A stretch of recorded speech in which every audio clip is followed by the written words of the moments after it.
In this video, we're going to take a look at the Custom Events page or the Manage Events page. You access this from Calendar and Manage Events. What you're going to notice on this first page is any event, any check-in type event that is scheduled for the particular day that you're on. So for an example, future events, you're not going to see these two little icons, only the events that pertain to the current day. So here for this event is called Parent Training. It's going to start at 10:30 in the morning. It's going to end at 11:30 in the morning. And then there are a couple of things to notice here. In this particular event, we can, if we want to, invite and notify participants. In this case, we can recruit and track volunteers.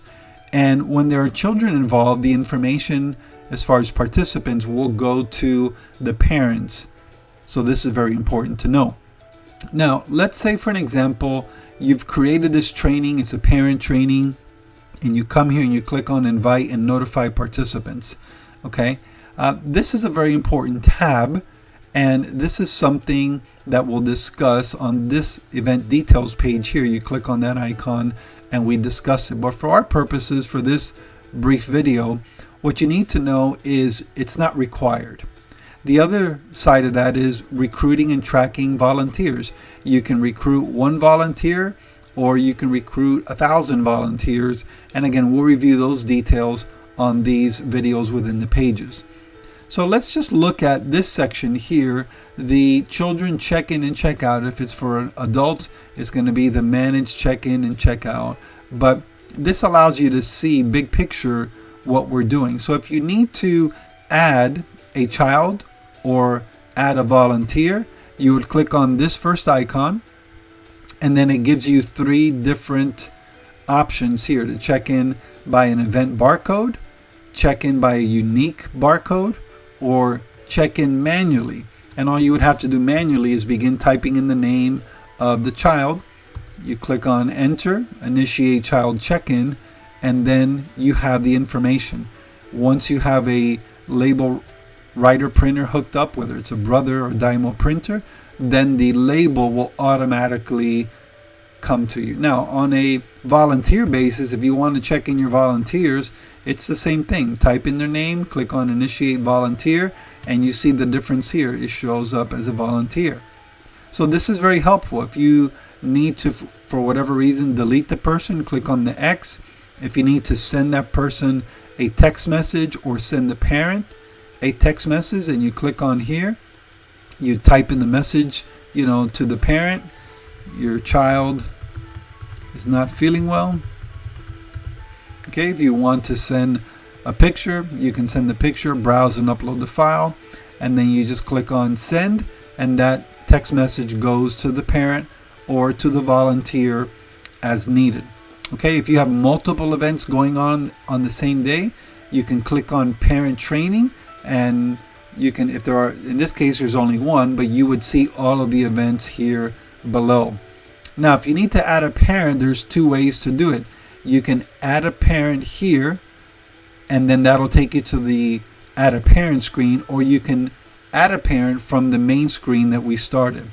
Now, the interesting thing is, let's say all the kids are leaving at the same time. There's 5 or there's 10, and you don't want to do a check out one by one.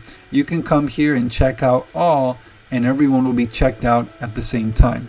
So let's go back to the custom event page or the manage event page, and then let's click on here the next icon, which is the add parent icon.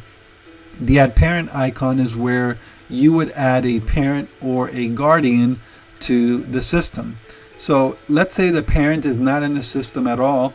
You would basically enter their name here, one by one, their cell phone, email address, and password is not required. Or if they're a guardian for the child, let's say it's a grandmother, you enter their first, last name, relation, and their phone number, which is their primary cell phone number. Child details, first name, middle name, last name, son, daughter, special instructions.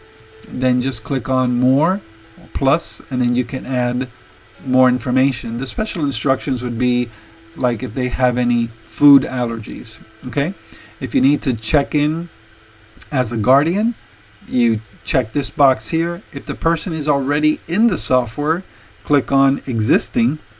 You can click here, and then you can select the parent. It'll auto-populate the information, and then you can just add more children here. So there's different ways to add children and add parents in the database. And again, we're going to cover that in a little bit more detail on these individual sections. But for now, what I'd like you to know is what you see here is the current activity for that particular day, and you won't see others, but on the day of the event is when they will actually populate for you to access and click. Now, let's take a look at briefly these different tabs here. One is the Manage Child Check-in tab, where you can see the information here from this tab. If you have an existing event, for an example, you can come here, you can search for the event, and you can basically, we're going to search for ours, parent training. And then once we do that, we're going to click on filter, and you'll see this is today's event. You can send a text message to the parent if you like. Now, manage volunteer, check in and check out. We don't have anything here, but if we do, or once we go through the process of checking in students or children, then we will see the data here. General event attendance is basically self-explanatory. You would select the event and it would let you know who came, what time they were checked in, checked out, etc. This is another way of viewing the same information. You select the event and it tells you when they arrived, they were checked in, and whether they were a participant or a volunteer, and if they were checked out, it'll show up here on the far right side. You can export all of this to PDF and view it in a different format if you like, but that gives you a pretty good overview of this first page called the Manage Event or Custom Events page.